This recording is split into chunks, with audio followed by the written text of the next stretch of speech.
ya kwenda kuwakomboa hao mateka walioteseka miaka miwili.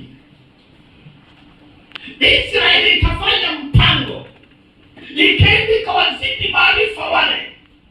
Halafu wewe baba yeye ndio mmoja wao wa mateka, ukakamatwa ukaambiwa twende, ukombozi wako leo upo, tumekuja kukukomboa, hebu nyanyuka kulipo. Haleluya! Ukanyanyuka, ukaingizwa kwenye kifaru labda cha kijeshi, halafu ukarudishwa nyumbani ukiwa salama. Mlikuwa 200 wote mkachukuliwa, mkarudishwa nyumbani salama.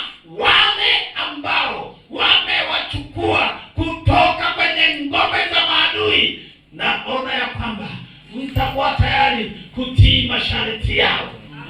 Haleluya, amen. Ukimwona tu huyo mkombozi amekuja ameingia kwenye ngome, alikwambia nyanyuka, utanyanyuka. Hata kama maadui walikuwa wametangaza kwamba hutakiwi kunyanyuka hapo chini, lakini ukimwona mkombozi amekuja, lazima unyanyuke, lazima utii masharti, lazima ukiambiwa kimbia unakimbia, wala hakuna cha kujali. Tuliona